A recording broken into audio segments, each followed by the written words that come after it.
पितरों के जो स्वामी हैं वो आर्यमा स्वामी है। आर्यमा देव पितर किसको कहते हैं? जैसे समाज में कोई अध्यक्ष हो जाता है, कोई उपाध्यक्ष हो जाता है, कोई सचिव हो जाता है, कोई मंत्री, कोई महामंत्री, कोई बन जाता है, ऐसे ही पितरों के जो देवता हैं वो आर्यमा। आर्यमा ने एक निर्णय बना रखा है, अपना एक सभा बना रखी है। उस सभा में जो जीव अच्छा कर्म कर कर जाता है उसको एक पद पर प्रतिष्ठित कर दिया जाता है, जिसको देव पितर कहते हैं। देव पितर का काम क्या है? कोई तुमसे पूछे कि पितर और देव पितर में अंतर क्या है, पितर और देव पितर में अंतर क्या आता है, देव पितर का कार्य क्या है? हम जब भी कोई पूजन करते हैं तो कहते हैं पितृ देवता, बोलते कि नहीं बोलते? पर आज तक हम अब यह नहीं बोलते कि देव पितर का कार्य क्या है, देव पितर क्या है। पितर देव नहीं, देव पितर का कार्य क्या है? देव पितर का एक कार्य है, परमात्मा जीव को गर्भ में धारण करा देता है, पर जो शरीर गर्भ के अंदर बच्चे का बनता है, बेटा बेटी का जो गर्भ के अंदर शरीर बनता है, वो देव पितर निर्मित करते हैं। उनका काम क्या है? देव पितर का सबसे बड़ा कार्य है कि गर्भ में जो बच्चा है उस गर्भित बच्चे को शरीर कैसा देना, उसके नेत्र ज्योति कम रखना है, श्रवण शक्ति कम रखना है, उसकी छाती में, उसके हृदय में, उसके दिल में छेद करना है, हड्डी को कमजोर करना है, पांव टेढ़ा करना है, हाथ टेढ़ा करना है, या उस शरीर को सही तरह से निर्मित करना। ये देव पितर का। आप लोगों के स्मरण में होगा कि श्राद्ध पक्ष के अंदर चुटकी भर आटा दरवाजे की दोनों चौखट पर डाला जाता है। किसी किसी के यहां दरवाजे पर आटे से रंगोली बनाई जाती है। कहीं देखिए आप लोगों ने कि नहीं देखी? स्मरण में होगा किसी के दरवाजे पर आटा डाला जाता है, वो देव पितर के भाव से डाला जाता है। जिस बेटे बेटी का मंगल विवाह नहीं हो रहा हो, शुभ कार्य की सूचना नहीं आ रही हो, बहुत दिनों से एक फाइल कहीं लगी हुई है, अटकी हुई है, नहीं काम हो रहा, हम उनसे कहेंगे ये जो 16 दिन श्राद्ध के हैं, जितने दिन निकल गए, जितने दिन बचे हैं उन दिन में आपके दरवाजे के बाहर एक चुटकी घर से आटा लाकर चौखट के इस ओर, चौखट के उस ओर, दोनों जगह चुटकी भर आटे को डालना प्रारंभ करो। 16 दिन श्राद्ध के पूर्ण हो। जब अमावस्या आए, किसी जलाशय, सरोवर, तालाब, बावड़ी, कुआं, उसके पास में घी का दिया लगाकर आना, बाबा से प्रार्थना कर कर आना। केवल 22 से 24 दिन निकलते हैं और घर में कोई शुभ कार्य की सूचना आना प्रारंभ हो जाती है। वो देव पितर का, वो कार्य देव पितर का। वो देव पितर किस तरह से करेगा? बेटे की शादी, बेटी की शादी, हम कहें किसी के 42 साल भी अगर उम्र हो गई है, 40 साल, 42 साल, 35 साल, 38 साल, शादी नहीं हो रही तो कर कर देखना, एक बार बाबा से प्रार्थना कर कर देखना। देव पितर का कार्य क्या है? घर में शुभ कार्य को करवाना, घर में अच्छी चीजें लाना, गर्भ में जो बच्चा है उस बच्चे को शरीर पूरा देना, ये देव पितर का कार्य है। पितृदेव और देव पितर में बहुत अंतर है। एक चुटकी आटा, अब तो थोड़ा सा रंगोली का काम ज्यादा हो गया, नहीं तो हमने पहले भी कथाओं में कहा है कि 3 जगह पर आटे की रंगोली काम करती है, जिसका फल 1000 गुना होता है। 3 जगह पर आटे की रंगोली काम करती है। हमने पहले भी कहा, पहला पितरों की पूजन हो रही हो, पितरों का पाटा भरा रहा हो, पितरों के लिए जोत लग रही हो, पितरों के लिए या अन्य स्थान पर कहीं पूजन हो, तो वहां पर आटे की रंगोली काम आती है। वहां पर रंग बिरंगी या पत्थर की रंगोली नहीं, मिट्टी की रंगोली नहीं, आटे की रंगोली काम आती है। दूसरे नंबर पर तुम्हारे घर में यज्ञ हो रहा हो, घर के बाहर यज्ञ हो रहा हो, यज्ञ चल रहा हो, उस यज्ञ में 3 परिधियां बनती हैं ब्रह्मा विष्णु महेश की। देखिए आप लोगों ने, यज्ञ कुंड जो बनाया जाता है, उस यज्ञ कुंड पर पत्थर की रंगोली नहीं, मिट्टी की रंगोली नहीं, आटे की रंगोली डलना चाहिए। ये पहले डलती थी, अब लोगों ने फैशन में दूसरी डालना प्रारंभ कर दी। आटे की रंगोली डली होती है जब हम सांकल्य छोड़ते हैं, अग्नि को जब हम सांकल्य देते हैं, तो जिस आटे की रंगोली उस पर बनी होती है, तो हमारी जो सांकल्य छोड़ी जाती है, उसमें से एक अंश भाग हमारे पितरों के खाते में चला जाता है, जिससे पितरों की मुक्ति प्राप्त हो जाती है। तीसरा, आटे की रंगोली तीसरी, घर में शादी हो रही हो, मंडप बंधा हो, उस मंडप के नीचे जब पूजन हो रही हो, उस समय पर पत्थर की या मिट्टी की रंगोली नहीं। अगर पंडित पूजन करा रहे हैं या मंडप की पूजन हो रही है, जिसके नीचे लड़का लड़की की भांवर होगी, दूल्हा बैठेगा, दुल्हन बैठेगी, वहां मिट्टी की रंगोली या पत्थर की रंगोली नहीं, उस जगह पर आटे की, हल्दी की रंगोली डाली जाती है। अब आपके यहाँ डालते कि नहीं डालते पता नहीं, पर हमारे यहाँ शास्त्र रीति कहती है ये 3 जगह की जो रंगोलियां हैं, ये हमको आटे की रंगोली डलने से, क्यों शादी के मंडप में पत्थर की रंगोली या मिट्टी की रंगोली क्यों नहीं डाली जाती? शादी के मंडप में, यहाँ दूल्हा दुल्हन की शादी होती है, वहाँ पंडित जी भी आटे की रंगोली डाल देते हैं, घर की बहन बेटी आटे की रंगोली डाल देती है। उसका कारण क्या होता है? जिसकी शादी में मंडप के नीचे आटे की रंगोली डलती है, वहां पितरों को निमंत्रण नहीं देने की जरूरत पड़ती। वहां पितर उस वर कन्या को आशीर्वाद देते हैं, जिससे उनका वंश बढ़ता है, वंश रुकता नहीं।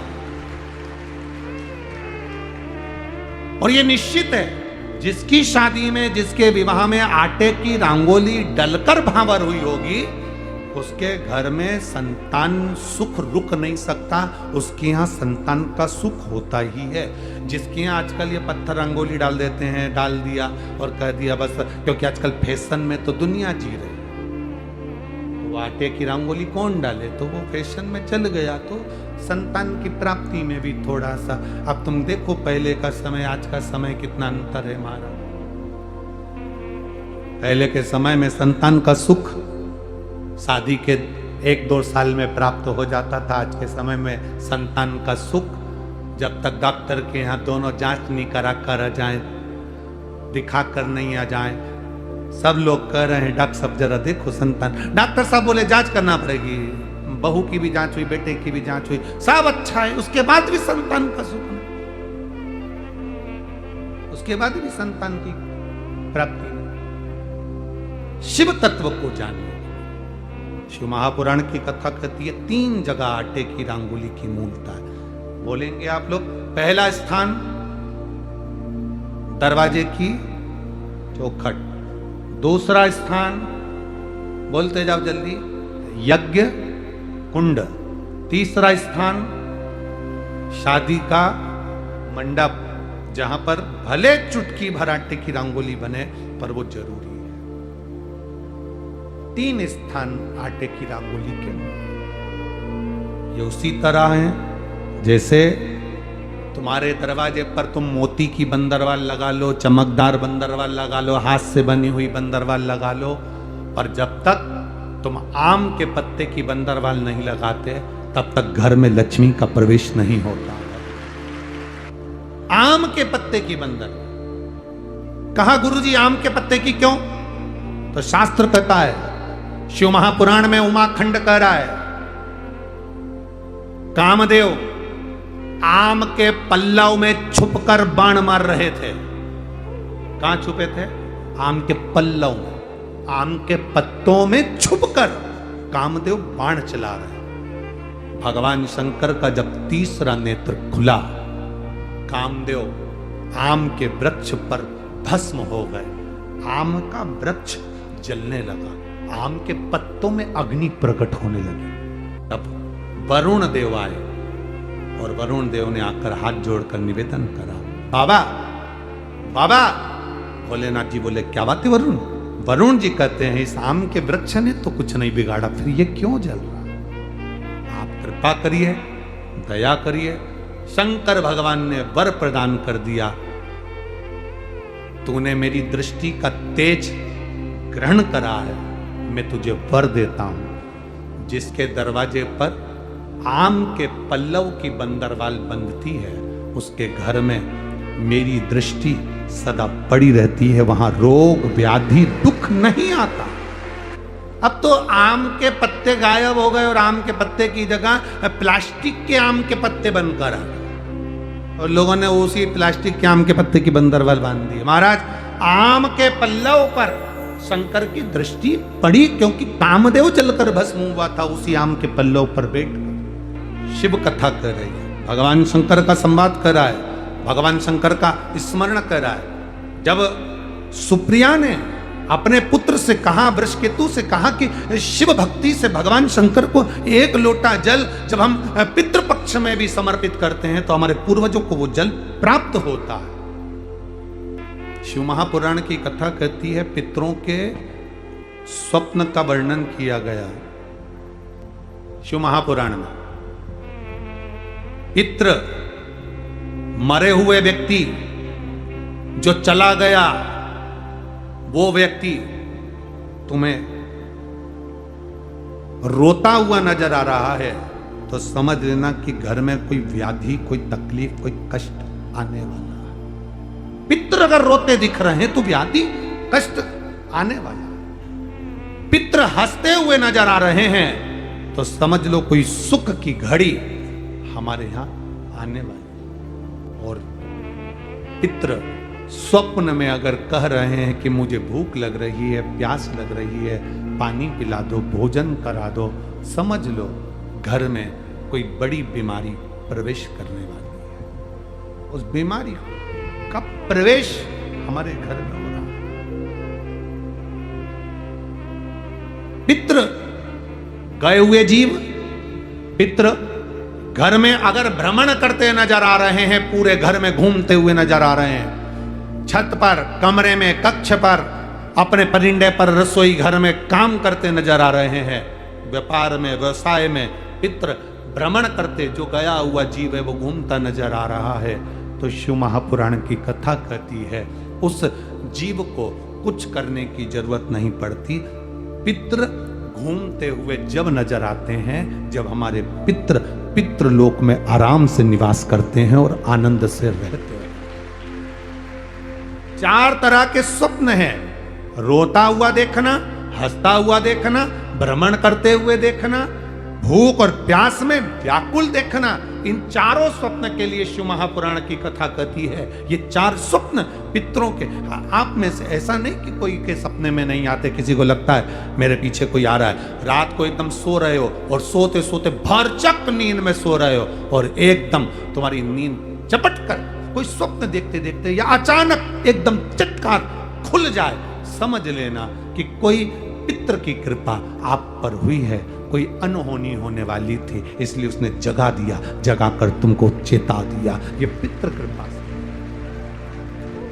जगा कर चेता दिया उसने, ये पूर्वजों की कृपा से, पितृ कृपा से होता। शिव महापुराण की कथा कहती है, मान लो अगर ये 4 स्वप्न, जैसे बारंगी कह रही है तारकासुर से, पुत्र तारकासुर मुझे ये स्वप्न नजर आ रहा है, मैंने स्वप्न में पिता को रोते हुए जाना है, मैंने तुम्हारे पितरों को रोते हुए जाना है। तारकासुर कहते हैं मां तू चिंता मत कर, अब तो मैं पूरे जितने लोक हैं, देवलोक, असुर लोक, दानव लोक, जितने भी लोक हैं, इंद्र लोक, बैकुंठ लोक, सबको मैं जीत लूंगा, अपना बना लूंगा। मेरे पिता की अगर गति नहीं हुई तो मैं किसी देवता की गति नहीं होने दूंगा। तब असुर तारकासुर को क्रोध आ गया, तारकासुर ने चारों तरफ आक्रमण करना प्रारंभ कर दिया, इंद्रलोक अपना बना लिया, देवलोक अपना बना लिया, पितृलोक, सारे लोकों पर तारकासुर ने अपना आधिपत्य स्थापित कर लिया, सारे लोकों पर आधिपत्य अपना। अब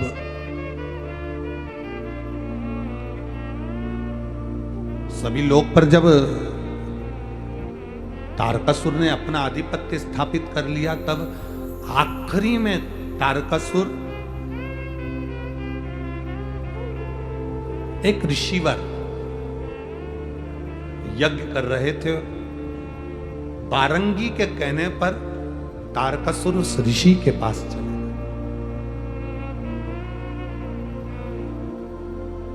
हाथ जोड़कर, तारकासुर ने अभी तक हाथ किसी के नहीं जोड़े थे, केवल वर चाहिए था तो ब्रह्मा जी के हाथ जोड़े थे, बाकी के किसी के नहीं जोड़े। आखिरी में हाथ जोड़कर ऋषिवर से कहा, बारंगी ने, मेरा पति मुक्ति नहीं हुई, मुक्ति नहीं। तो कहा, ऋषिवर बोले कि एक काम करो कि पितरों के निमित्तार्थ भोजन की व्यवस्था किसी दीन को, किसी गरीब को, किसी दुखी को, किसी ब्राह्मण जनादि को करो।